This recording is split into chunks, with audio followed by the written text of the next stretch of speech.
Our time in Florida did not go the way we thought it would. Some of it went a little better, like when we surprised Chris's parents for their birthday with a mini family reunion. Happy birthday! Happy birthday! Are you watching the van? You know how hard it is to surprise you and I. It was difficult. Happy birthday! And there was all the time we were able to spend fishing. Woo! Come on. Why don't you go to the end of the dock? Because I want to fight them. That's why. I want to feel the drag squeal. Leave it. Hey, leave. Not so little. Huckleberry, leave it. Everest, leave it. Look at this. Hey, leave it. All right, throw them back. Oh, and Chris flew to Atlanta and picked up the motorhome with its new spark plugs. $3,000 later. So I'm here at the mechanic shop, and not the only RV here getting repaired, but really excited about it.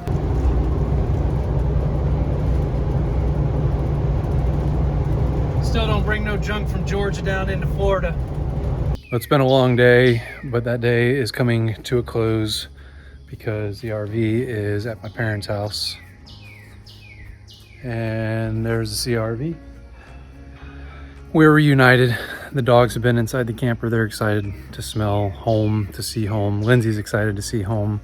So I'm excited that home is here for the next 2 weeks, just under 2 weeks before we set out on this big adventure that we're gonna be taking you on, of course. But as the summer came and quickly began to pass, we realized that making the journey to fish in all 50 states in honor of my father would not be possible this year. Between all of the money we spent this year on unexpected dental work and maintenance and repairs on the motorhome, we realized that I would have to put my fishing all 50 journey with my dad on hold indefinitely as we made the decision to return to a place we had come to love, some 2,000 miles away. We're here, we made it. The Custer State Park. Well, it is time to get back on the road. We have spent, gosh, how long have we been in Florida now? We spent way longer than we thought. I need to take my glasses off. So we thought we'd be here. Really nice because we've been able to spend it with family. I moved my mom down here from Atlanta back to Jacksonville, Florida. And it's just been, what, like 3 months now? No, 10 weeks. It's been 10 weeks. It feels like 3 months. Feels like we've been here. Came here for 4, we stayed for 10. But we preventively addressed the camper, and that took some time. Yep, so we got a lot of stuff done to the RV, engine-wise. We did a lot more than we expected we had to do. You know, we broke down on the way here. So the RV had to sit up in Atlanta for a few weeks getting the spark plugs fixed.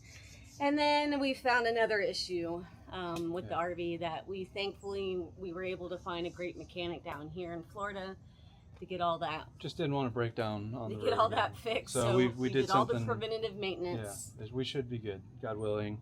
We always say God willing. We never know what's going to happen. So now today starts our almost 2,000 mile journey from Florida to South Dakota. I'm calling it a commute to work. It's a 2,000 mile drive to work. It's a very long commute to work. It's probably going to take us 5 days. Yeah, we're going to take 5 days. Yeah, we are not going to rush it. The same distance we did before, but we did that in 2.5 days. Right, we are not going to rush it like we did driving from California to Atlanta. We're not going to do that. We are going to take our time and enjoy what we see. We might hit some inclement weather. We will see. There's been some crazy storms going on just north of us. And the Mississippi River's got a dam. And the Mississippi is flooding right now.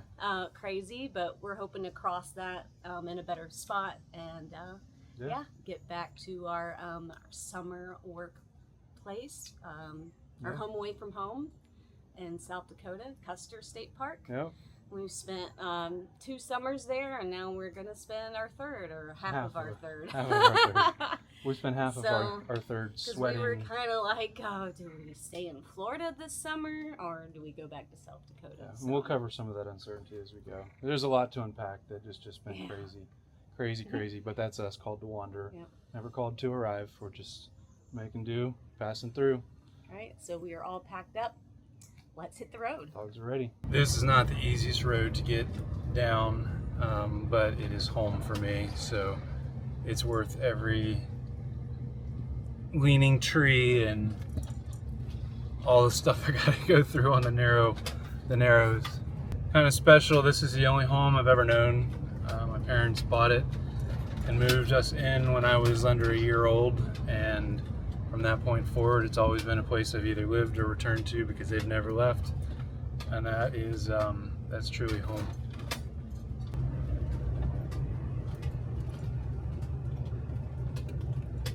I got one more thing to do before we hit the road, and that is we got to go put the CRV onto the motorhome. We got to go hook it up with our Roadmaster tow equipment, and that's always fun. Just takes a couple minutes, and we will be together in the RV with the dogs, heading north and west.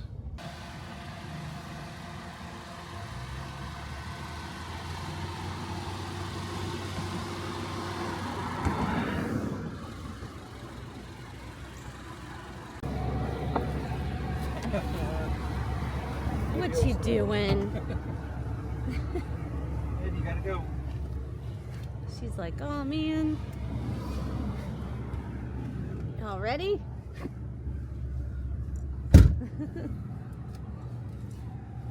So we have just made our first stop on this trip, our first gas stop.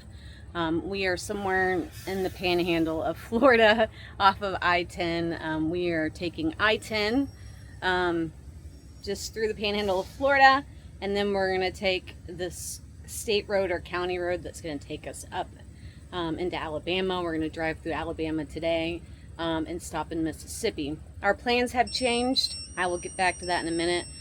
Right now, that was our buzzer for the brakes on our tow car. Pretty much every time we stop and fuel up, it's about, usually we get about 300 miles, maybe a little more, maybe a little less, depending on just mileage and wind and any kind of road grades. We always cycle our towed vehicles, so we are doing that right now. We just finished filling up. Chris is cycling the car, and I am making lunch. Well, I'm heating up my sandwiches, leftovers from last night. And then Chris, he's gonna eat his sandwiches cold. I'm a little more picky than him. I like to have my food warmed up. He eats his cold. So let's talk about long travel days and meal planning. So usually on long travel days like this, I don't really plan very well. We don't plan out our meals, and we're usually stopping last minute to get food, to get fast food through a drive-through or whatnot, and I really didn't want to do that this time. So we kind of sort of meal planned for the days that we are going to be having long drive days to get up to South Dakota. So Chris's mom made us these wonderful ham and cheese sandwiches on Hawaiian rolls that we have leftovers. We had them for dinner last night, so we have those to eat for lunch and dinner if we want to. We also have some quick chicken nuggets that are already pre-cooked that we just have to heat up. And then I made a big batch of egg salad. Egg salad is one of my absolute favorites. It's so yummy. It's quick, it's easy. You can eat it with a fork if you're gluten-free or low carb, or you can plop it on a piece of bread and eat it like a sandwich. So we have that as well. And then I have like some veggies that we can make really quick for dinner. I wouldn't usually throw that together for lunch, but some quick veggies to make for dinner. So that's what we have going on for our meals this week. So one of the things that Chris and I always do is that when we are driving across the Florida border, whether we're coming in or leaving, we always pick our feet up off the ground because we don't want to be bringing no trash in from Alabama or Georgia, or bringing nothing good out of Florida into Georgia or Alabama. Got my feet up. Got my feet up.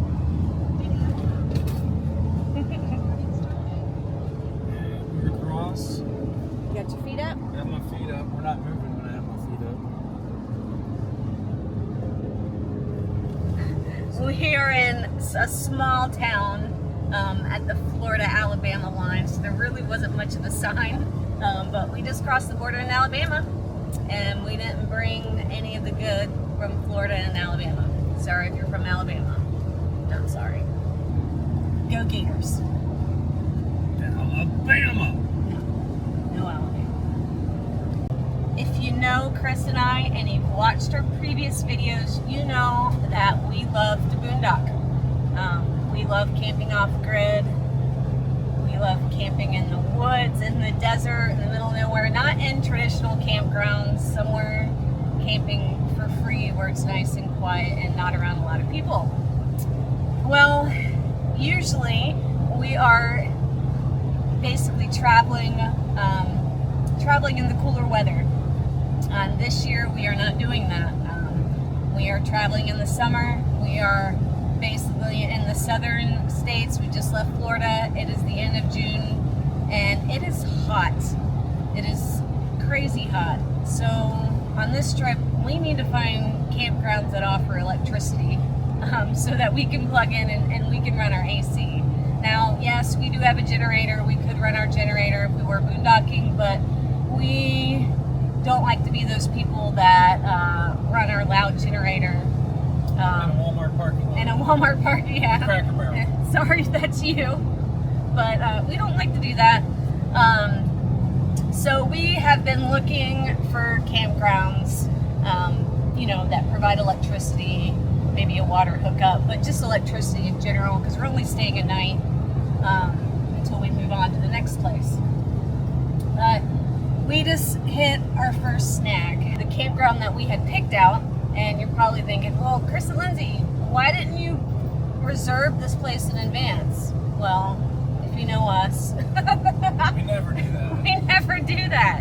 And even if we did do that, okay, our route that we had originally planned last week, we just had to change last minute because of crazy storms that are happening right now in the Northeast. There's a lot of crazy storms, wind, rain, hail, flooding happening all over the Northeast right now, and we're trying to avoid that. And the route that we had originally planned was going to take us right through the middle of that, and so we had to reroute us last minute, which means if we had made reservations, we'd had to throw them out the window, cancel them, whatnot. We found that Passport America, we are Passport America members. We buy a membership every year. Certain campgrounds, it saves you 50% off, and we love that. We love using Passport America. So our first thing we did was we go into our Passport America and we look up campgrounds in the Birmingham, Alabama area. We found one. Oh, it looked really nice. They had 100 RV sites. They were on a lake. It looked beautiful. So I gave them a call when they opened, and she told me, we are booked solid. What? 100 spots booked solid. But again, it is the end of June. School's out. It's summer. Everybody's out camping. And so I get that. So we basically, our trip that we wanted to take nice and slow and not try to drive more than 400 to 500 miles in a day, we now had to change our plans, and now we're going to drive 600 miles a day. It's more than what we wanted to do, but I did some searching and I found a wonderful, wonderful campground, and I don't know why I didn't look up this before. Army Corps of Engineer Campgrounds. What's great about the Army Corps of Engineer Campgrounds is they are always on or near a lake or river, so if you're water people, they are a great choice. No, you do not have to be in the military to camp at them. They are there for everyone to use. They do day sites. You can go there just for the day, or you can camp. A lot of them have camping facilities. I don't know if they all do, but most of them do. And they are very reasonably priced. All the ones that I looked up had electric. Not at all of their sites, but most of their sites had electric and water. And a dump station on site, not at the actual campsite.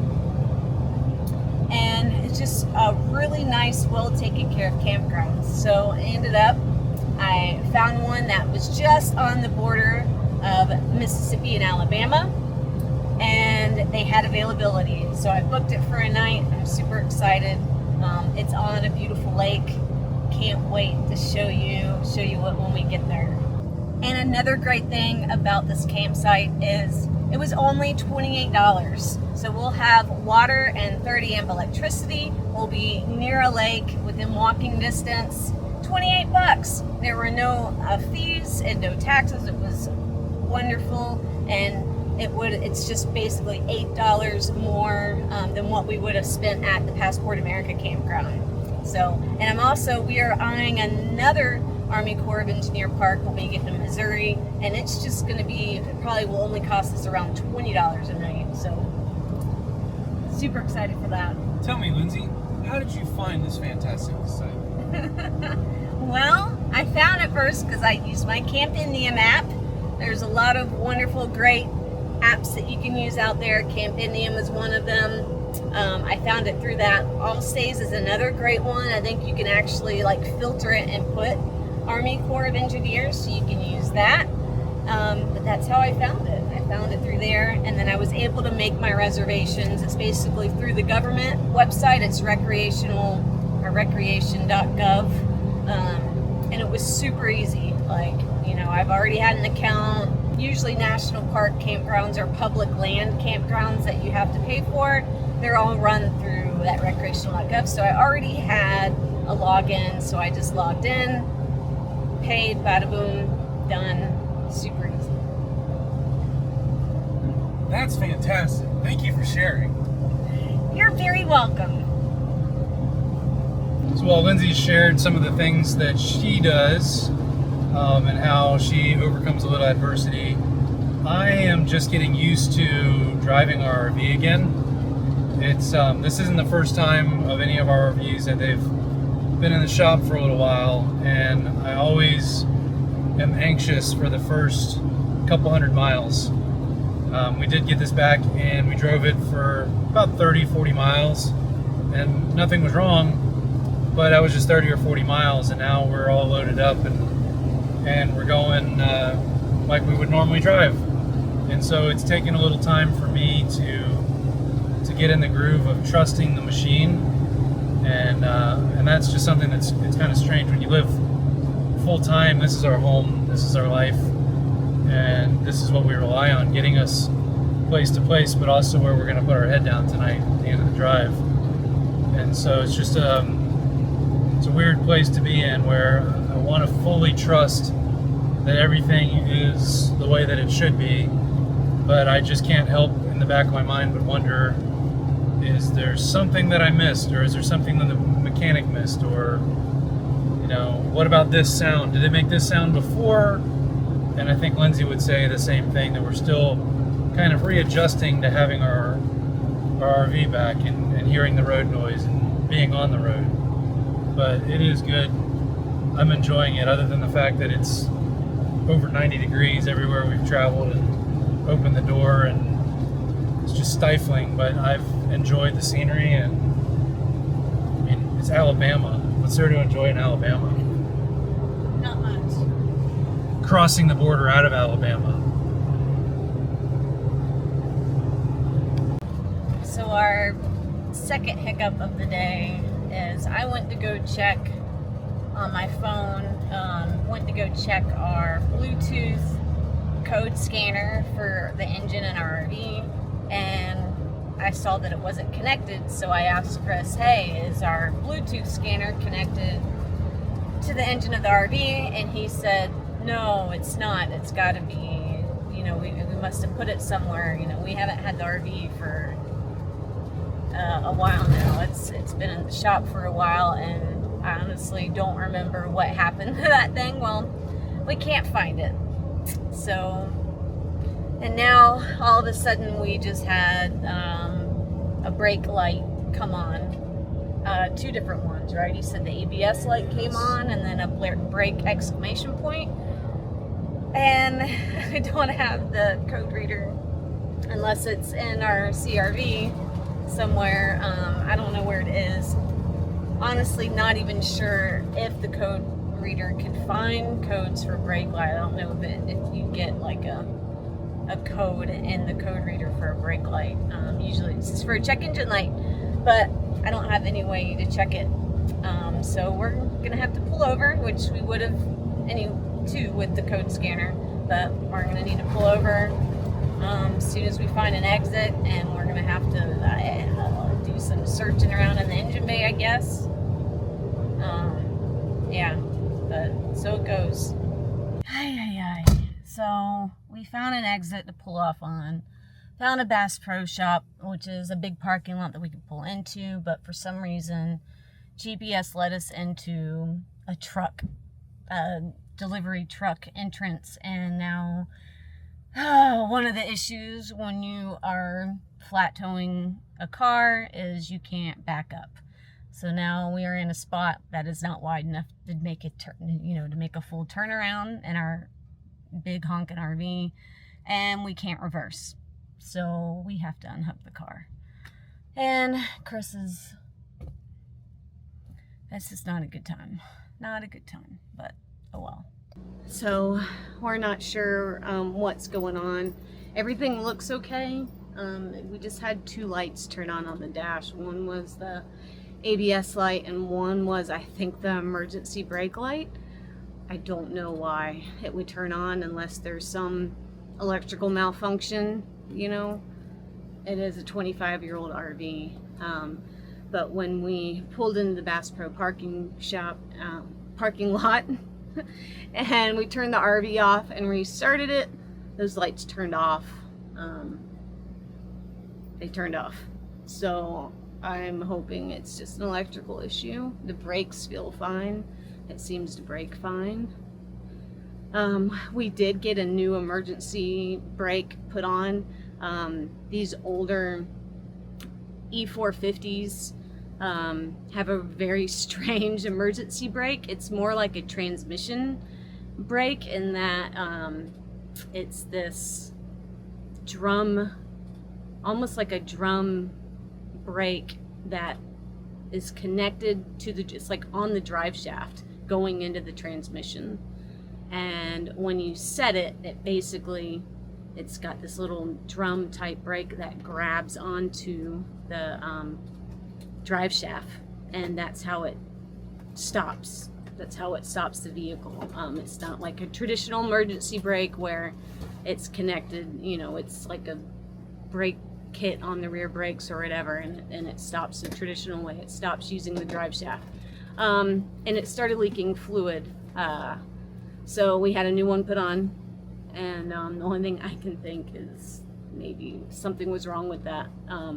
But it looks okay. It has its own reservoir, and it takes automatic transmission fluid, and it's not leaking. That's why we changed the old one, is that it was dripping, and yeah. So that's the only thing I can think, and it looks okay. So I think you check the brake fluid when you pop the engine. Yeah, the brake fluid's topped off. It's full. Yeah. So the brake fluid is full, so the light didn't come on because of low brake fluid. So I'm hoping it's just an electrical issue. We do have an owner's manual. The brake light is this one. Yeah. Correct. These, I'm telling you, these are the 2 that came on.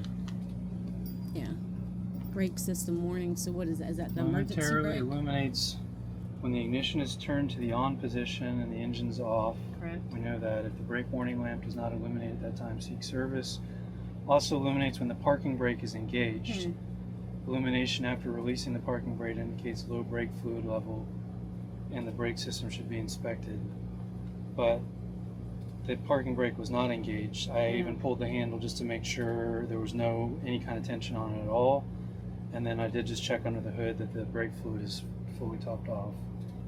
So the anti-lock brake system was on as well. Momentary lights when it's turned on. If the light stays on, ABS needs to be serviced. With the ABS light on, the anti-lock brake system is disabled, and normal braking is still effective unless the brake warning light also remains illuminated with the parking brake released. I think it's electrical.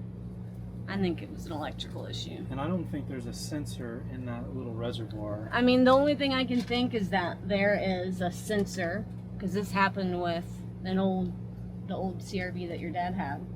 There was this little, it didn't cause the light on the dash to come on, but there was this little sensor behind the brake pedal. And because it broke, the brake lights stayed on all the time. And no one could tell if I was braking or not because they just constantly stayed on, right? Like you were applying the pedal. And there was this little switch. I don't know if this has that. That was on a Honda. So, but I don't think it's that because the lights turned off unless it's just starting to go bad. So we decided we were gonna sit here in the Bass Pro Shop parking lot, and it is so hot.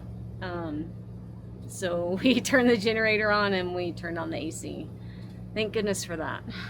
It is so hot. Excuse me. Good news. Chris found the Bluetooth scanner, the engine scanner. So I'm gonna go plug that in. Oh, I'm sweating like crazy. Tell you what, bangs and hot weather and humidity do not mix. I almost wish I'd never gotten them cut, but I thought all this year we were going to be in cooler weather.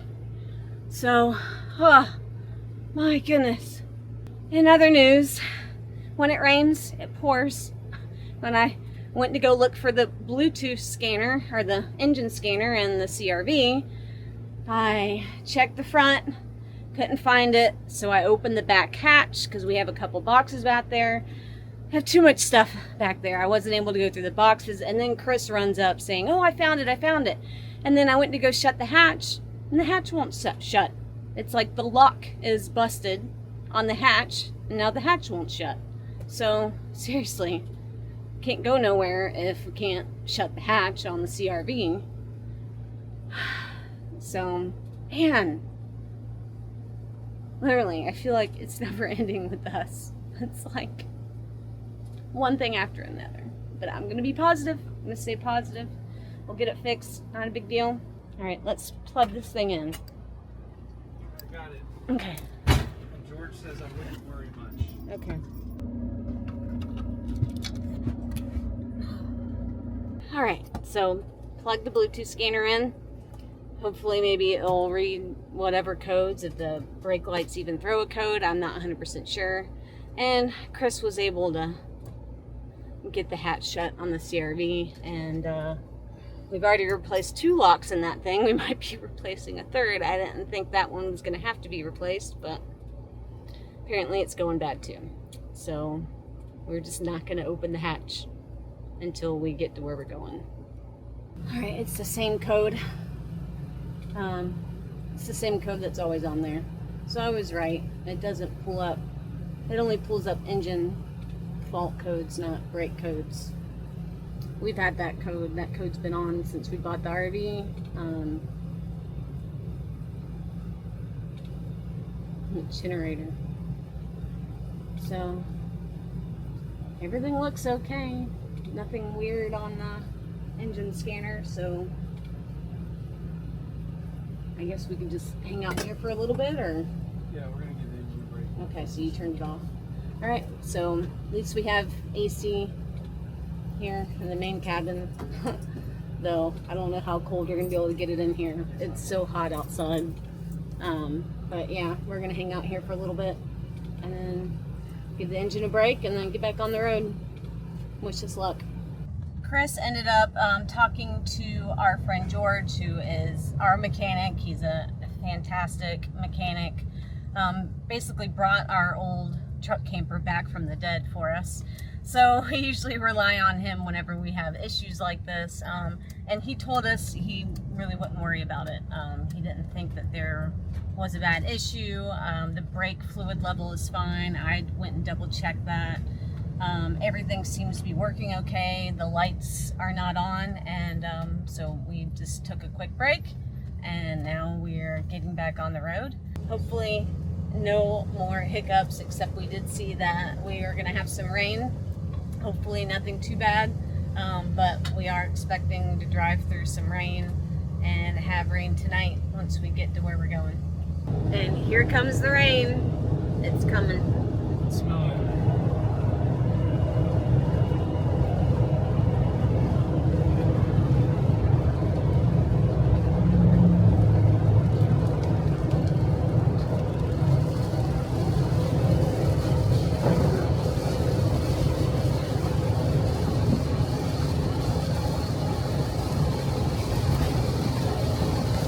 We finally arrived at the campground that we are staying at tonight, and wow, this is such a nice place. I wish that we were able to get here earlier and just explore a little bit, but we got here right as the sun was going down. We had a beautiful sunset, and this campground is gorgeous. I highly recommend that you stay here if you are ever in the Tupelo or Fulton area, Mississippi. It is called Winton Park or Winton Campground. It is a Army Corps of Engineers. It is on the water. We have a beautiful campsite that's just off the lake. I don't know the name of the lake. It's a pretty big body of water. And $28 a night for our site. And we have a 30 amp hookup. We have water. It's not a full hookup. There's no dump here at the site, but they do have a dump station here at the campground.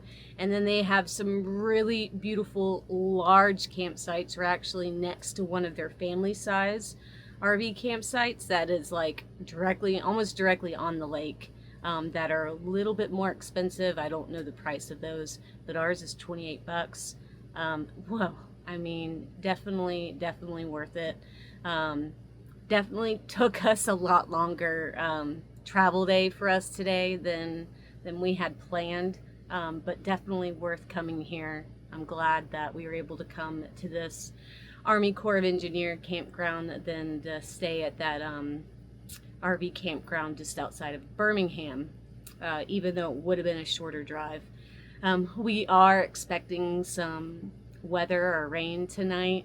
I'm hoping that it is over with by the morning so that we can sit outside and enjoy our coffee on the lake, and then I can show you around this place because it is stunning. It is really nice, and I wish we had more time to stay here, but I think we are definitely going to stay a little bit longer in the morning to enjoy it and to look around, and we'll bring you along with us.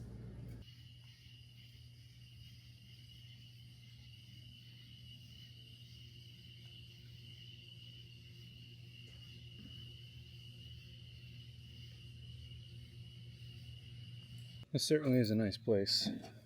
Yeah, this is a really pretty area, and did a tiny bit of research last night, and it's a waterway, Tennessee Tom Bigby Waterway. I might have butchered that a little bit. Sounds like you did. But they call it the Ten Tom Waterway, and that's what this campground is on. And they have it's really pretty. The sites are big.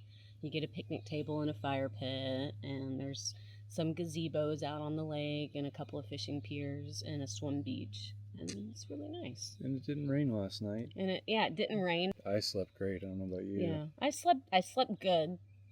It's good to be back in our own bed. Definitely, I love our mattress. It's been about 3 months. I love our mattress, and yeah, it's nice to be back in our house. It was nice. I'm not gonna lie. I'm still a little stressed from yesterday. Yeah. But we're not gonna worry about it. I think it's just some sensor that has gone bad, and when we get up to a certain speed, it turns on. Like it seems to turn on when we hit around 65. So I think it's some sort of sensor that is starting to go bad, and it breaks fine and all that. So we're not too worried about it, and it's something that we'll look at while we're in South Dakota. Yeah, because we'll be there for about 3 months. About 3 months, yeah. I did check all the fluids. The brake fluid's still there. Everything's good. Mm-hmm. So not gonna worry about it. It's just a light, and keep it on. I just get frustrated because we stayed longer in Florida. Yeah, because we had a mechanic who could do stuff, and this is not related. I don't think it's in any way related to what he did. Like No, I don't I'm think not so. in any way accusing or blaming or connecting the dots. It's just like, why did this happen when we had? Well, I think we've hit that.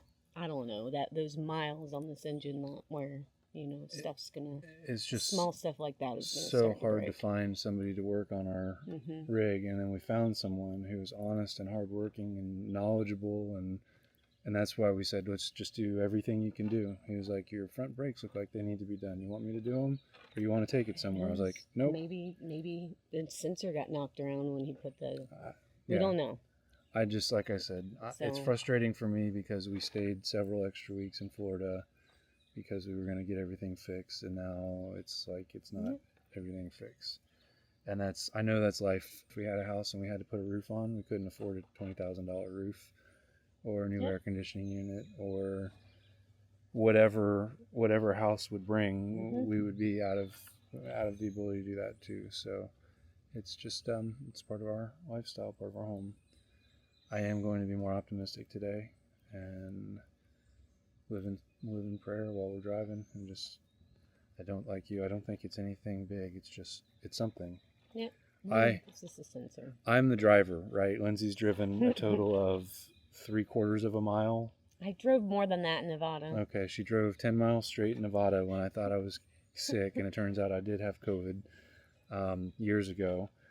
And then another 3/4 of a mile, no, maybe 1/4 of a mile in Mexico when we were on our way to the border. But the idea is I'm the driver, and this machine is almost an extension of me, and so I really connect with it. And when a light pops on, that's like that's the same as me having a cold or something. That's like it's part of me because I'm just connecting. That's why smells, and I mean, Lindsay probably gets tired of me saying, "Did you smell that?" I do.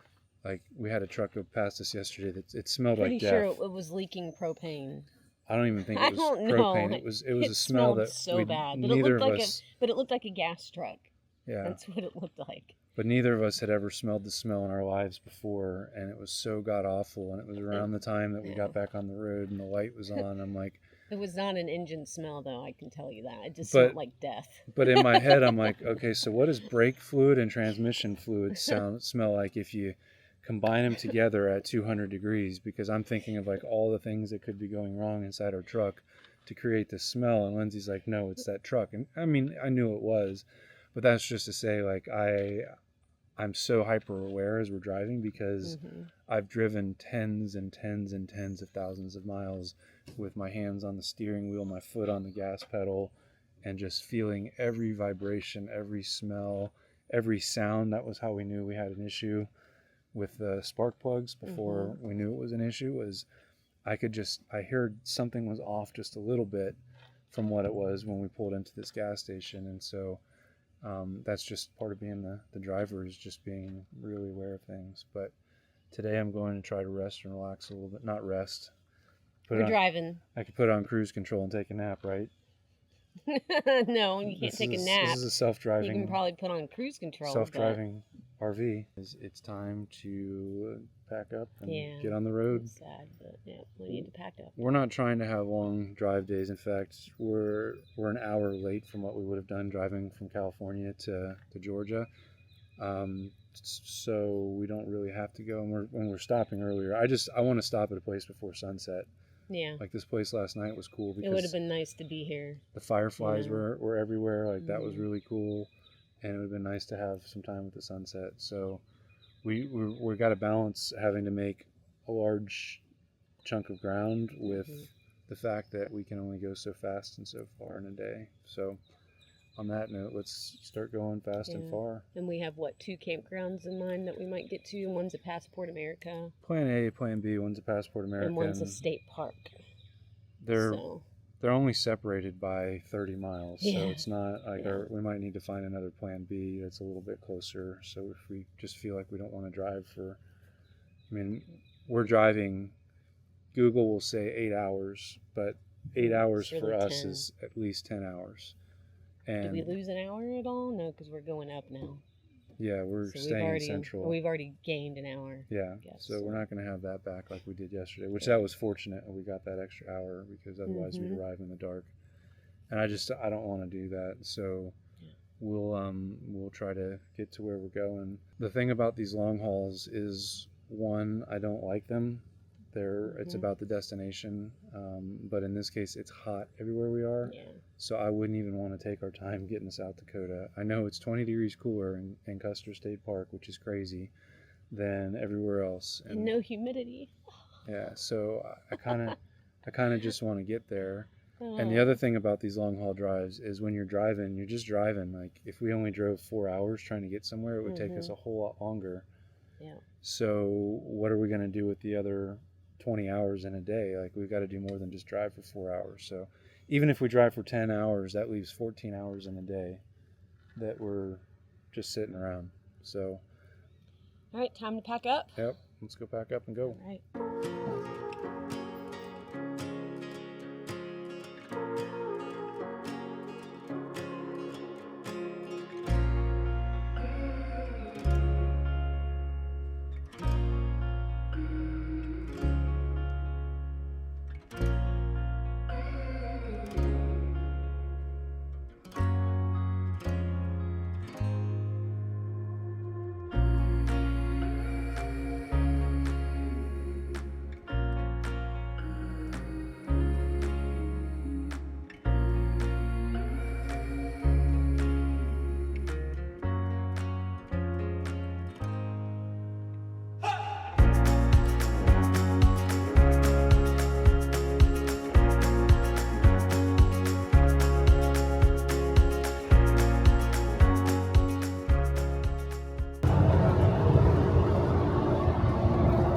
Arkansas.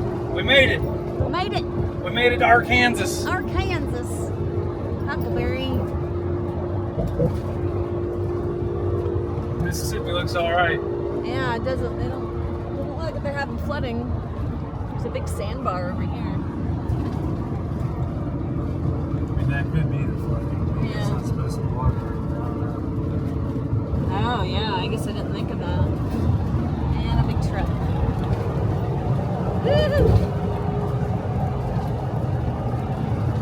So we had 2 or 3 different choices of where we were going to stay tonight. Yesterday I found looked like a really nice state park on the water that was a good price, and when I checked online they had availability for tonight, but didn't book it yet because we weren't sure how far we wanted to drive today. And then I found another Army Corps of Engineer campground that was also a really good price, but it was further north. And I think if we were to try to get to that spot, we would be arriving after sunset like we did yesterday. And we didn't want to do that. We wanted to have a shorter drive day today. So we decided, or actually Chris looked through Passport America. We love to use our Passport America membership. It saves us 50% off on certain campgrounds. The link for that is in the description below.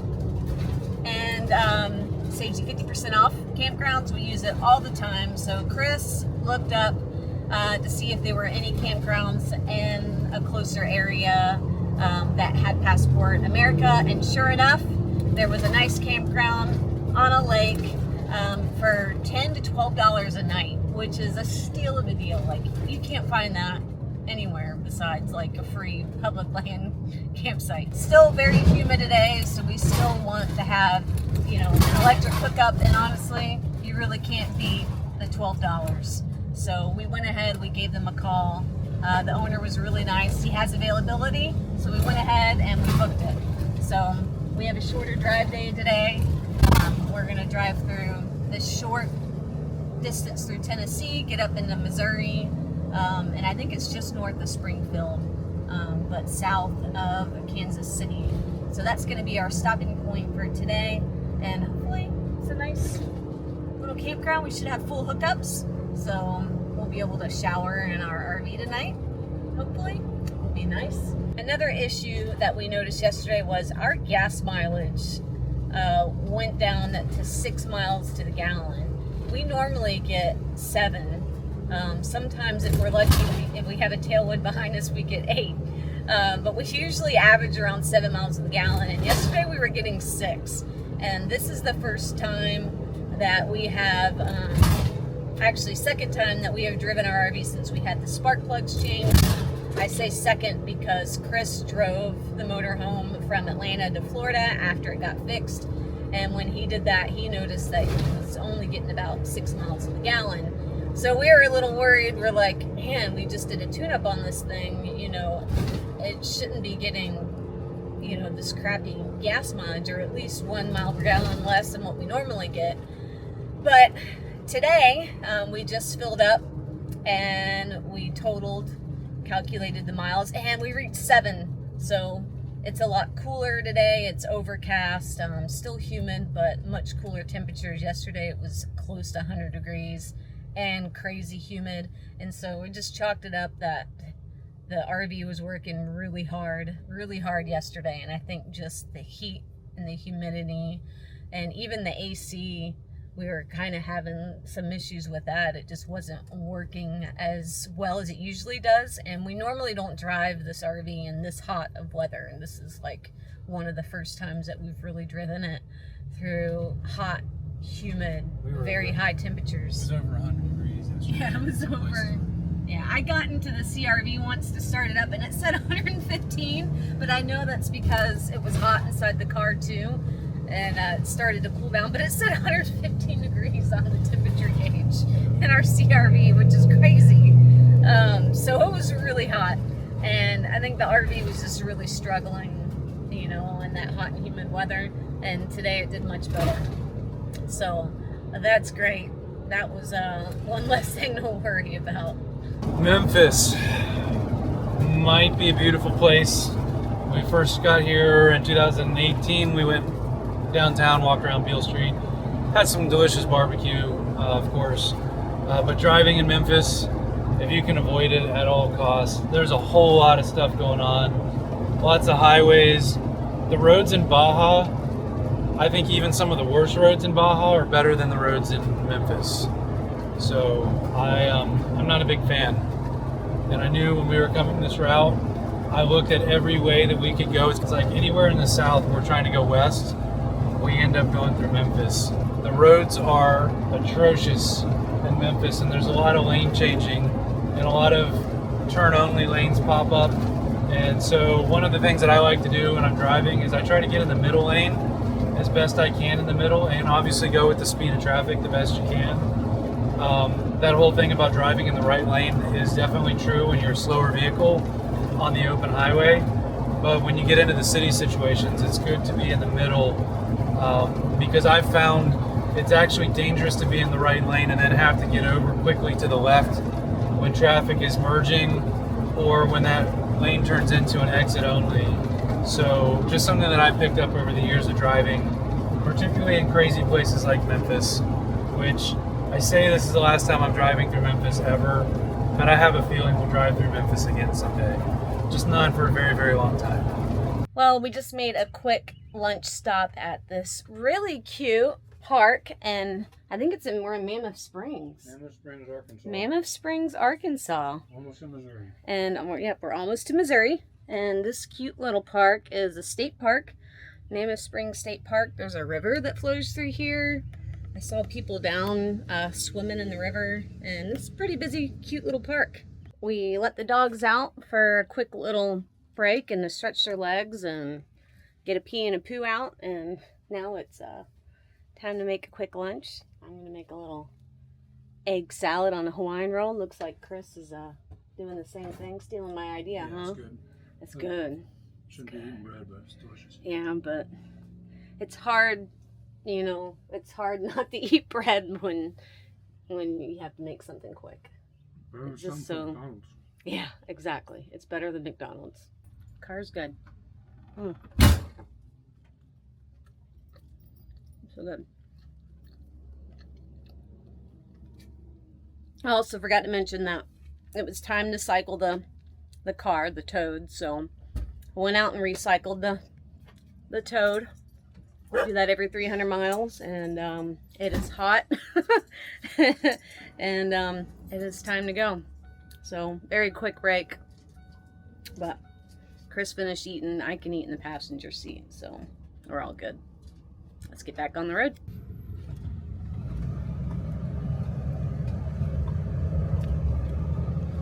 across into Missouri right up at the top of this hill. Woohoo! Missouri, here he comes. There's Missouri. Missouri. Missouri.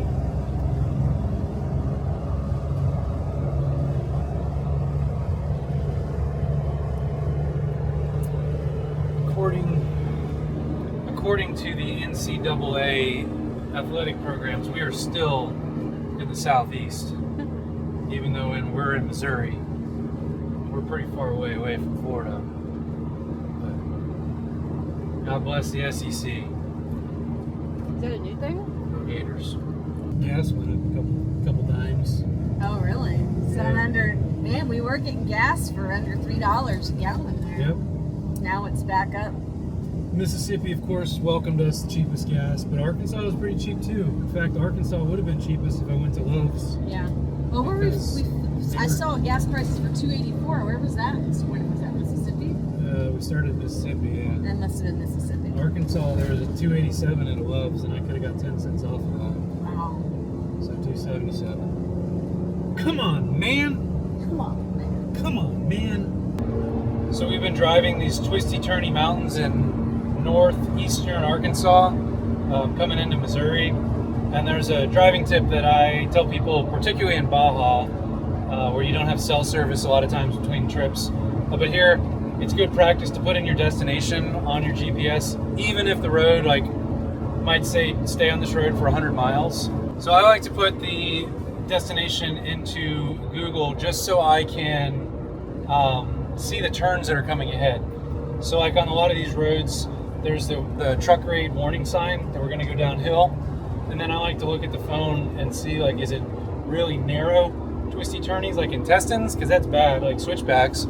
Or is it long and wide so that I can better navigate without freaking out with the amount of speed that I have or whatnot. Just a tip if you haven't figured out, your navigation's good obviously to get you to where you're trying to go, but it also gives you some clues about what's coming up ahead in the roads, particularly when you're driving in mountains or hills. Hey. Hey? Hey. There's a bunch of hey. Hey!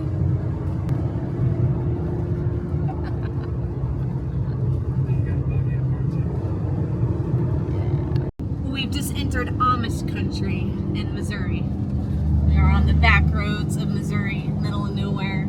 Lots of hay fields. Just saw a horse and buggy. Couldn't get the camera out fast enough to show it, but maybe we'll run into another one, huh, Huckleberry? I got him all excited because I got all excited because I started screaming, horse and buggy! Right, Huckleberry?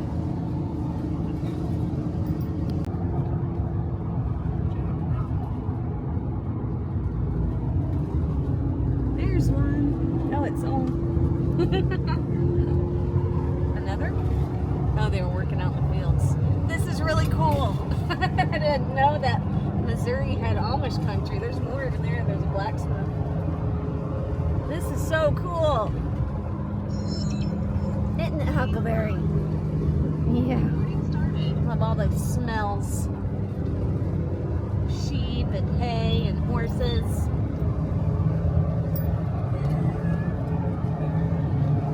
This is one of the main reasons why we love traveling on the back roads. Lots of cool stuff to see. And stuff for the dogs to smell. He likes to sniff the air that comes through the vents. It smells like cows and hay.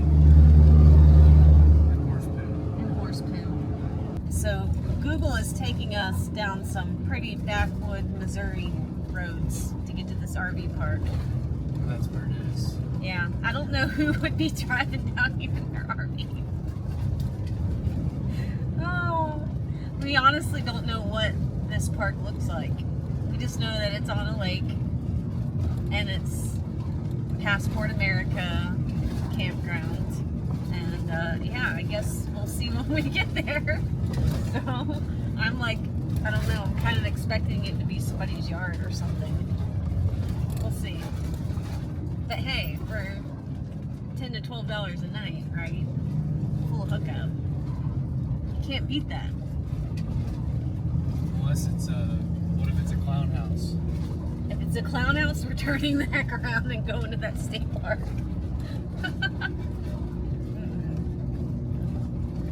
I don't do clowns. Actually, I don't do pictures of clowns or like clown dolls.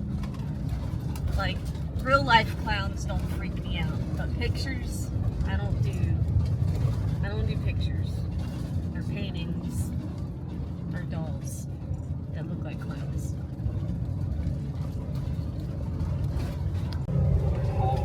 Holler. You ever wondered what it was from the country song? A holler? A holler. There's a holler. My understanding, a holler is like a long arrow, kind of like we're returning. Like this? This Kinda is a like, holler? Kind of like a valley.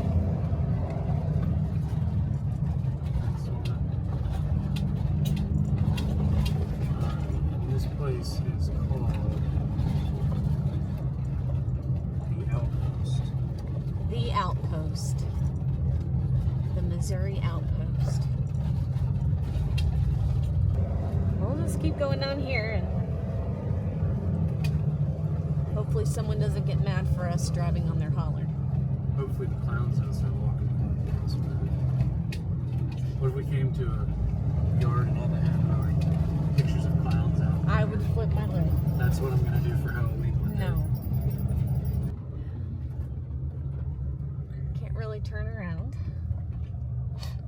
No. Hmm. I don't know where to go.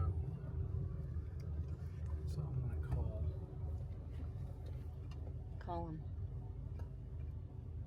oh maybe that's them right I there. see some RVs. Oh, Stop. Never. he's pointing. Look at that. There he.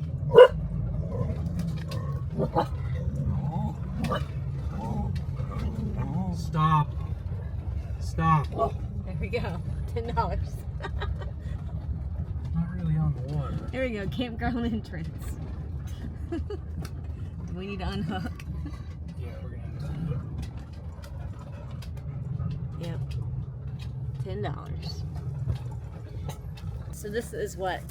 $10 or $12? Huh? Free? Whoa. He didn't charge us. Don't expect that if you Okay. Don't expect that if you come here, but the guy was really nice and he did not charge us. Took a picture of our Passport America card and then he went home. And he told us, yep, you got a full hookup right here.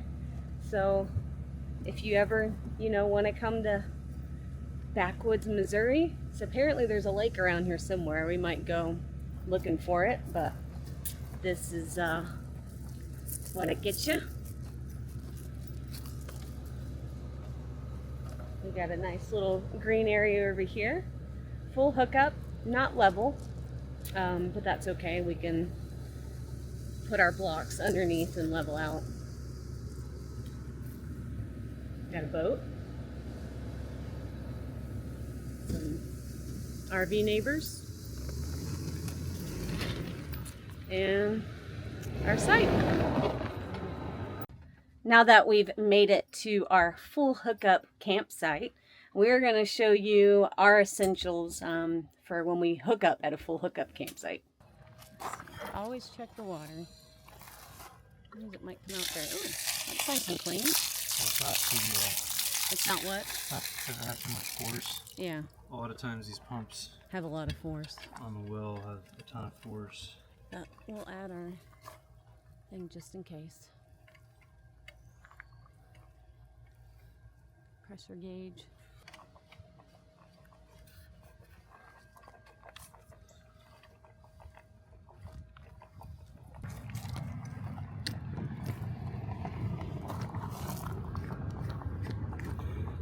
This takes the strain off of the, instead of coming in like this and the hose pulling down, takes the strain off of the inlet.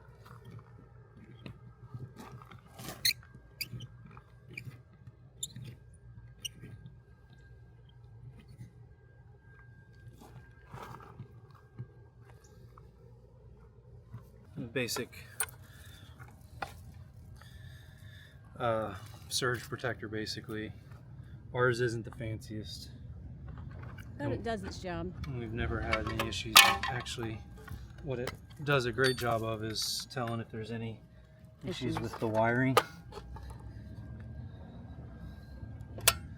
But green is good. Green is always good. I haven't been anywhere in the world where green is bad. I've been a lot of places in the world.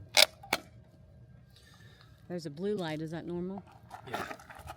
Is it on? Mm-hmm. Blue. Blue on. Correct wiring. Blue on, red off. Yeah. Green is a surge protection on. This supposedly is one and done, but it's like $80, so I assume that there's more than if there was a surge of power. But they have like $200 or $300 ones that are the ones that are better for that.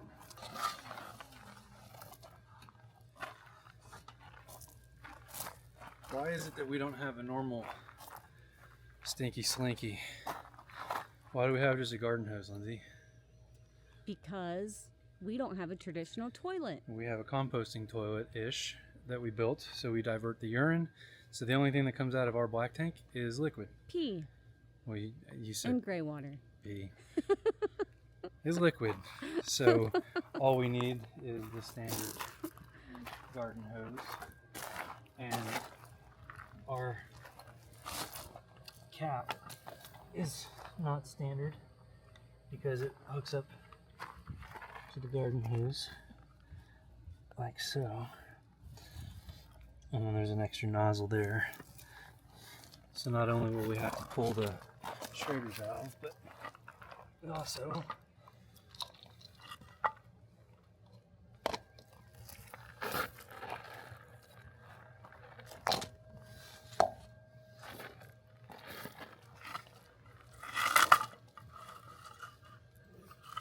try to make it so it goes downhill. That's about good. And we don't have a whole lot of black. We've only been on the road 2 days, but as long as we give her a little tug.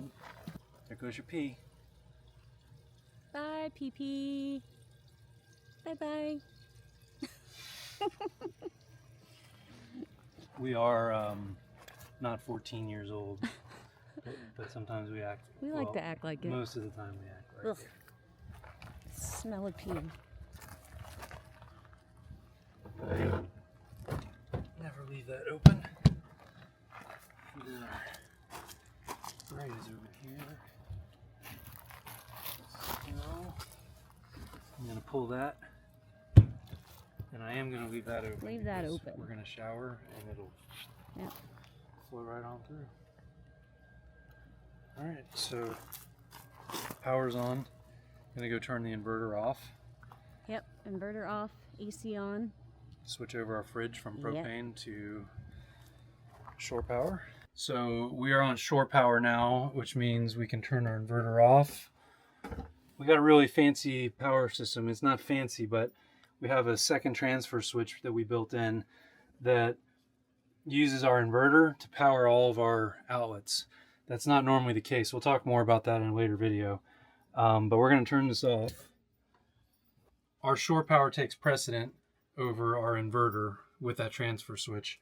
So now that we have the shore power on, this over here just beeped and it turned back on. Freezer. And that it tells us that we are working on shore power.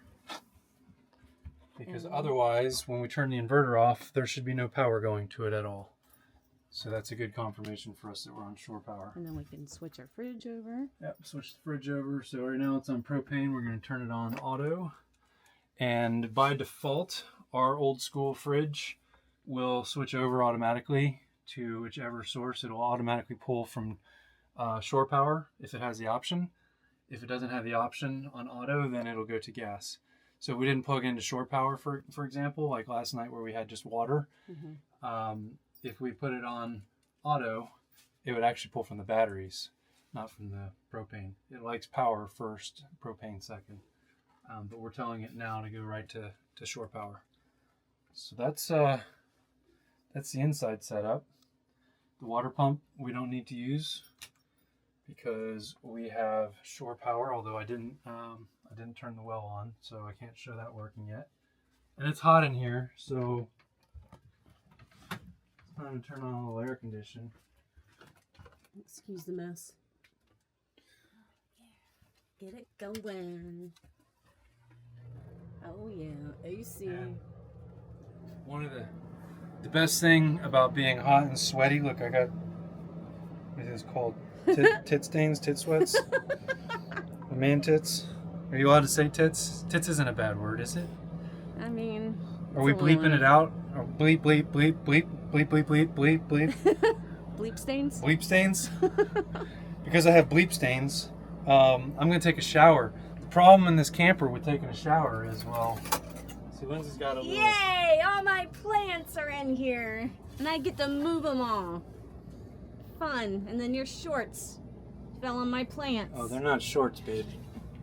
Thanks. Oh, no, they're not shorts. They're dirty boxers. These are my boxer Is briefs. that appropriate? This is what I use when I bathe outside like I did last night. I bathed in a gallon of water with my boxer briefs. So I'm gonna go turn the water on just to test that we have it coming through here, and then probably chill out. Yeah. Or do you want to take the dogs for a walk? Yeah, we can scout it out. I'm not really a big fan of sweating anymore, and I'm already sweating. Yeah. But I haven't showered yet, so yeah, we can do that. Okay. I'm just glad it is 6:30 Yeah. Central Time, so it's their dinner time, and I'm glad that we're here. There's still 2 hours of sunlight, Yeah. so we didn't drive like we did yesterday. Yeah. That was nice. And the RV is ready to take a break, so we're just gonna chill out. I'm gonna try to get some computer work done tonight. But other than that, we're here, we're good, Sweet. happy. Oh yeah, we're good. So the importance for leveling with us is we've got an old school absorption fridge, and that has to be level. If it's not level, you're gonna end up replacing the cooling unit if you can even find somebody to do that for you. We did, we got fortunate, we found somebody to replace it when ours broke when we were in Baja, Mexico, of all inconvenient places. But these things aren't cheap, and they need to be level. They need to be within 3 degrees of level. So we have our bubble level, and you've seen these before. You probably have the little ones. They're mounted outside everywhere. We don't care if the rest of our camper is not level, because honestly, when we were remodeling, we found out that things aren't level. Like this desk should be level, but it's showing that it's not. Right? Yeah. I'm okay with that. This is probably not level either. Oh, no, it is level. Well, it's level that way. Oh, look at that. It is level. Nice. What about this way? Nope. Okay. But I don't care about that when we're cooking our eggs in the morning, because our stovetop, that's not even our stovetop. There could be a warp in the wood. But what this is saying is that it's high here, which means all of our bacon fat that we're cooking our eggs in is going to go that way, which means we're not going to get an even cook on our eggs. But that's an inconvenience. That's not costly. The most important part is making sure that our fridge is level. So what we do every time we come and set up, one thing we can tell right away is the door's not swinging. So that gives us a good sign. And then we come in here and we just want to make sure that we're mostly level. If it's touching the sides, we're not happy with that. But that's not touching the sides. That's pretty good. And then this is almost spot on. It's just a little bit butt high. Yeah. And again, it's only necessary if you have an absorption fridge like we have. If you have a newer rig, a lot of the newer ones, they don't even make these things anymore. They don't install them anymore. So you don't have to worry about that. But for us, again, with our 25-year-old unit, this is an expensive refrigerator to replace. We're talking about $3 grand to replace. So our top priority in getting level isn't so that we're sleeping flat or so our eggs don't slide all over the place. It's so our refrigerator is happy, because I cannot afford to replace this refrigerator, and that's why we make everything level. And we like that refrigerator. We love Works this. great. It works great. It's a great space. We do carry a whole lot of extra frozen stuff in our portable fridge freezer, but I mean this thing it's good size. Oh, look at that cheesecake. Cheesecake? You mean carrot cake? Carrot cake. We'll talk about this soon, but Lindsay's got a birthday month coming up. That's my birthday cake. And my mom spoiled her with all kinds of cheesecake. Cheesecake. Carrot cake. I'm just thinking about cheesecake. It's got cream cheese icing. It does. All right, so that's the refrigerator and that's the freezer, and that's why we need to be level.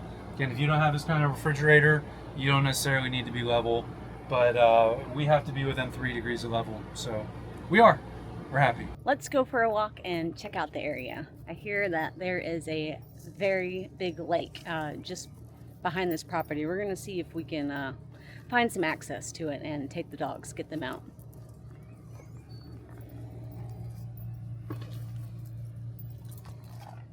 Go for a walk? Oh, Huckleberry, where'd you go? That's a good boy. We think we found a road to the lake. Haven't had any luck yet. We've seen glimpses of it, but all covered in houses. But I think we found the right road. And I got a mosquito on me. Ugh. I see water. Woohoo! We found the lake.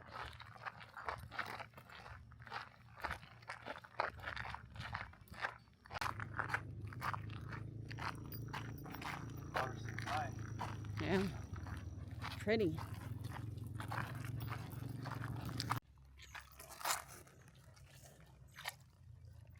She's like, oh, I can lay down in the water?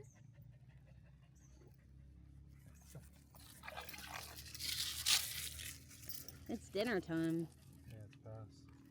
Oh, how pretty is this? Oh, what a pretty lake. And we ended up meeting a guy who lives in the neighborhood here. Very friendly. Stopped and talked to us, wanted to meet the dogs. Talked her ear off. But She's I think, cool. yeah, he was super cool. Got lots of stories. Yeah. And we need to get back to the RV, let the dogs get a drink, and Dinner. feed them dinner, and us, we need to feed ourselves and shower. It's after 8 o'clock. So, wow, it doesn't feel like it. No. Does not feel like it's after 8. So our bodies, it's So- actually after 9. Wow, yeah. That's I'm a little tired. Yeah. So I think we got a little ways because we got to walk up this road and then loop back around, right? So Yep. A little gotta bit. get going.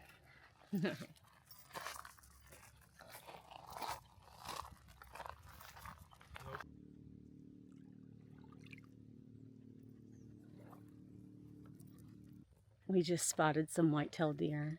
They're so pretty. There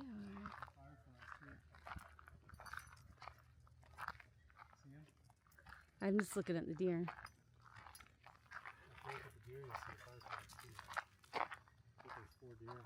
Yeah, I see 3. There's one. I got you on camera. Well, I see the mama deer. I think those are from last year. There they go. Bye, deer family. Home sweet home, right there. Out in the country. It's so pretty here.